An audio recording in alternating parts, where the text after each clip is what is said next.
मित्रों, परमार्थ ही सच्चा वैराग्य है। पुस्तक परमार्थ और स्वार्थ का समन्वय, लेखक पंडित श्री राम शर्मा आचार्य, गायत्री मंत्र के श्या अक्षर की व्याख्या। आइए पढ़कर सुनाते हैं। हमारे यहाँ वैराग्य की बड़ी महिमा है। जब तक मनुष्य संसार और सांसारिक पदार्थों के राग मोह में फंसा रहता है, तब तक आत्मोत्कर्ष की संभावना नहीं होती। इसलिए प्राचीन काल के महापुरुष संपदा की आकांक्षा और ममता को पतनकारी बतला गए हैं, पर अनेक लोग इसका गलत आशय समझकर केवल लंगोटी लगाकर जंगल या पहाड़ में जा बैठने को वैराग्य मानने लगे। इस प्रकार के अज्ञान मूलक त्याग से कोई विशेष लाभ नहीं होता। त्याग और वैराग्य का तत्व केवल पदार्थों के छोड़ देने से नहीं, वरन उनका सदुपयोग करके दूसरों को लाभ पहुंचाना ही उसका मुख्य उद्देश्य है। संसार की वस्तुओं में मालकों के विचार रखने से उनका दुरुपयोग होता है। संसार की वस्तुओं में मालिकी के विचार रखने से उनका दुरुपयोग होता है, और संसार के समस्त पदार्थों को ईश्वर की वस्तु समझकर उनका खजांची रहते हुए कार्य करने में सामग्री का उपयोग धर्म, न्याय और सुख के कार्यों में होता है। सांसारिक वस्तुओं से वैराग्य करना, उनका ठीक प्रकार उपयोग करने की कला सीखना है। लेकिन आज तो कर्तव्य त्यागी को ही वैरागी कहने की प्रथा उठ खड़ी हुई। वैराग्य का सारा रहस्य निष्काम कर्म योग में छिपा हुआ है। मानव जाति के सबसे महान दर्शन शास्त्र गीता ने निष्काम कर्म योग पर ही सबसे अधिक बल दिया है। संसार में हमें किस प्रकार व्यवहार करना चाहिए, इसका ज्ञान प्राप्त करने के लिए हमें गीताकार का भावार्थ भली प्रकार समझने की चेष्टा करनी चाहिए। निष्काम कर्म और कर्मयोग, यह दो शब्द हैं। निष्काम कर्म और कर्मयोग, यह दो शब्द हैं। निष्काम से तात्पर्य अलग रहने, न मिल जाने, निर्लिप्त रहने से है। कर्मयोग का तात्पर्य कर्तव्य धर्म पालन करने से है। जीव का धर्म यह है कि वह विकास के निमित्त अहम भाव का प्रसार करे। विकास के निमित्त अहम भाव का प्रसार करे, जीव का धर्म है।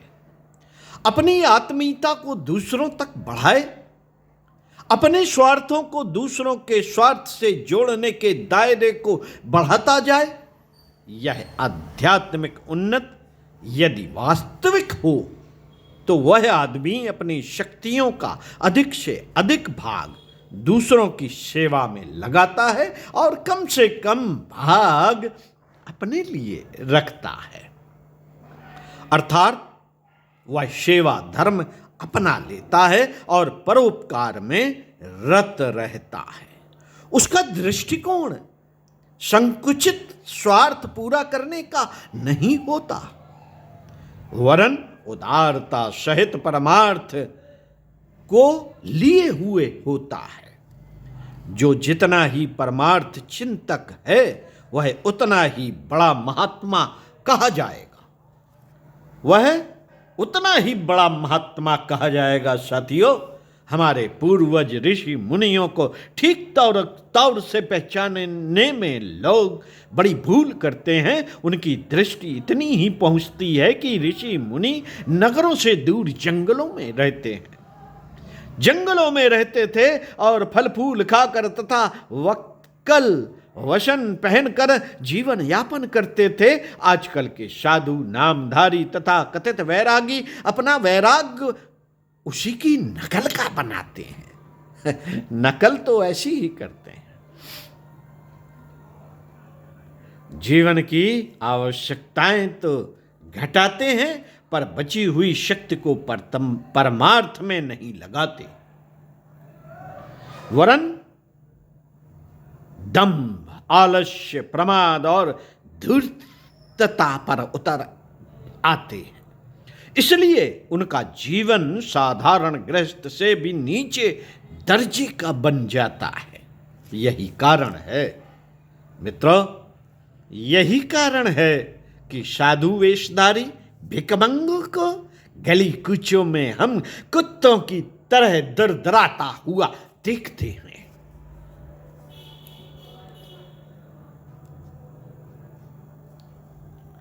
ऋषि मुनियों के जीवन पर गंभीरता पूर्वक दृष्टिपात किया जाए तो उनकी सच्ची आत्मोन्नति के प्रमाण प्रत्यक्ष हो जाते हैं। जंगलों में जाकर रूखा सूखा खाकर नंगे उघारे अजगरों की तरह वे नहीं पड़े रहते थे, वरन वहीं जाकर जनसाधारण की सेवा के लिए अधिक से अधिक काम करते थे। अधिक से अधिक काम करते थे। योगी द्रोणाचार्य ने शस्त्र विद्या में स्वयं पूर्णता प्राप्त की और अनेकों अधिकारियों को उस विद्या में परंपरागत पारंगत बनाया। योगी चरक ने चिकित्सा शास्त्र की अत्यंत अन्यतम शोध की। योगी सुश्रुत ने शल्य क्रिया सर्जरी का आविष्कार किया और पाणिनि ने व्याकरण शास्त्र निर्माण किया। आर्यभट्ट ने खगोल विद्या के मर्मों की खोज करके ज्योतिष शास्त्र बनाया। योगी वशिष्ठ ने अपने उपदेशों से राम जैसे राजकुमारों की मर्यादा पुरुषोत्तम भगवान राजकुमारों को मर्यादा पुरुषोत्तम भगवान राम बना दिया। योगी परशुराम ने अपने प्रचंड बाहुबल से पृथ्वी को अत्याचारियों के रक्त से रंग दिया। योगी नारद का प्रचार कार्य इतना प्रबल था कि वे एक घड़ी से अधिक एक स्थान पर नहीं ठहरते थे, और इस युग में जो कार्य अनेक अखबार और पब्लिसिटी ऑफिसर मिलकर नहीं कर पाते, उतना काम उस समय अकेले नारद कर लेते थे। योगी विश्वामित्र ने अलग ही सृष्टि रच दी। योगी व्यास ने अष्टादश महापुराण रचे, जिनमें गीता जैसे अनेक रत्न छिपे पड़े अनेक रत्न छिपे पड़े हैं। योगीराज कृष्ण ने महाभारत जैसे संग्राम को कराया। योगी चाणक्य ने अर्थशास्त्र और कूटनीति शास्त्र के अपूर्व विज्ञान की रचना की। एक भी योगी का जीवन ऐसा नहीं पाया जा सकता जिसमें लोक सेवा के महान कार्य समन्वित न हो। आत्मशक्ति की उन्नति के लिए वे योगाभ्यास भी करते थे, पर वह होता इसी प्रकार का था जैसे प्रातःकाल अधिक काम करने की शक्ति प्राप्त करने के लिए हम निद्रा लेते हैं, या कुश्ती लड़ने का बल बढ़ाने के लिए दूध पीते हैं। रहन सहन को कम खर्चीला वे इसलिए बनाते थे कि अपने निजी झंझटों को पूरा करने के लिए कम परिश्रम करना पड़े और अपनी अधिकांश शक्ति का उपयोग लोक सेवा अथवा परमार्थ के लिए निमित्त हो सके।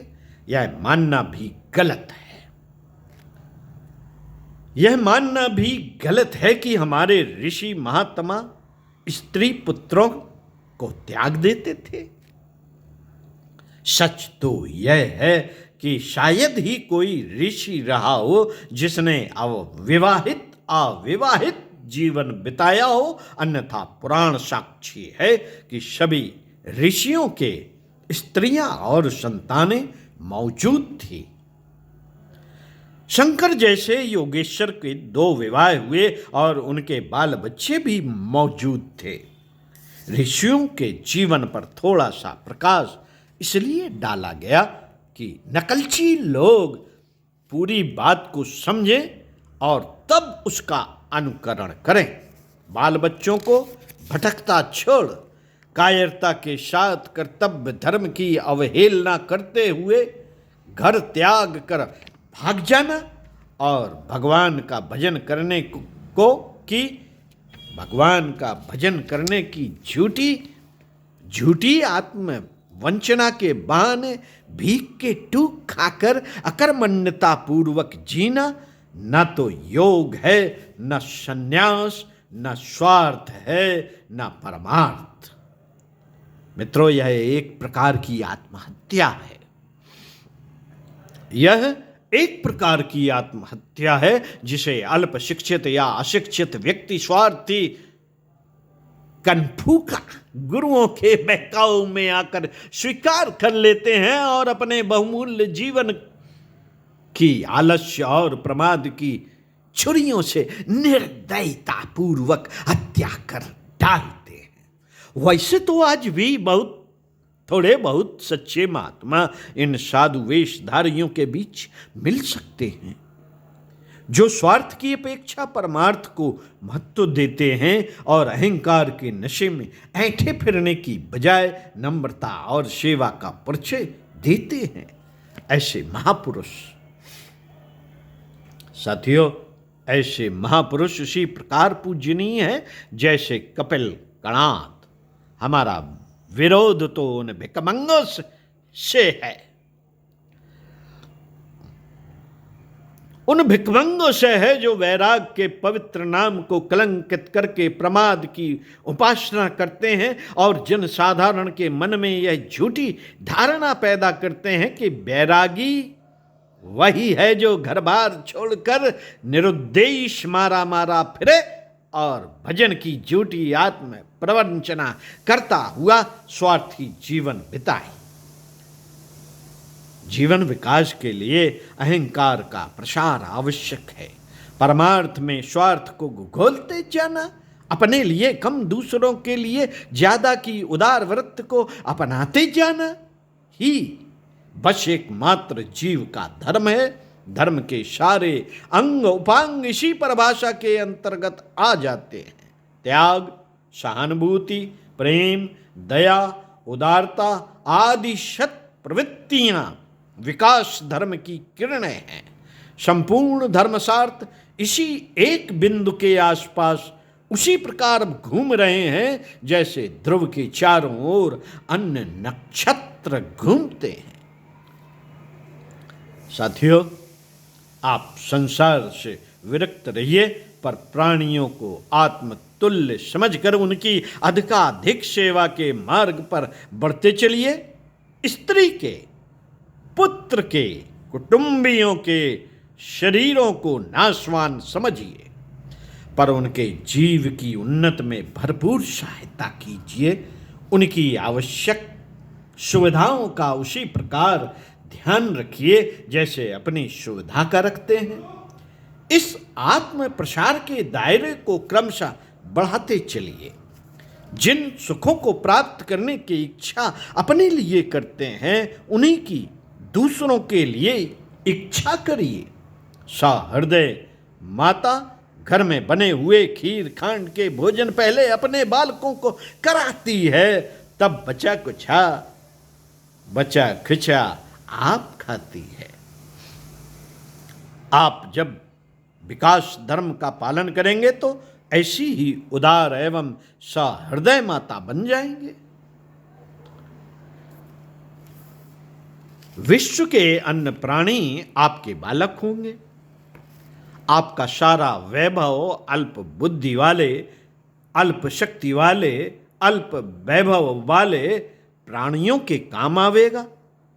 तब कहीं बचा खुचा भौतिक सुख आप अपने लिए चाहेंगे। खीर खांड खाकर प्रसन्न हुए बच्चों का प्रफुल्ल मुख देखकर माता का हृदय आनंद से भर जाता है। अशक्त प्राणियों की सेवा में अपना वैभव उत्सर्ग कर देने के पश्चात आपके अंतःकरण में भी आनंद की लहरें उठने लगेंगी।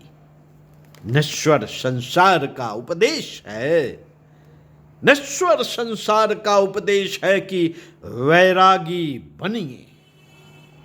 वैरागी का अर्थ है संसार के पदार्थों की नश्वरता को समझते हुए उनका उपयोग विकास धर्म पूर्ति के लिए परमार्थ में करना।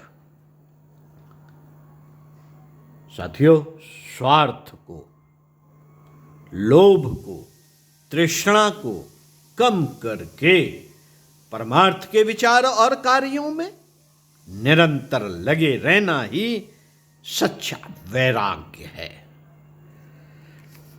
तो स्वाध्याय सत्संग का क्रम यहां समाप्त होता है। अगले वीडियो में आपसे फिर मिलते हैं। परमार्थ सबसे प्रेम भाव रखता है, इस विचार को पढ़कर सुनाएंगे इसी पुस्तक से। तो सुनते रहिए कुछ अच्छा और पढ़ते रहिए कुछ अच्छा। ओम शांति।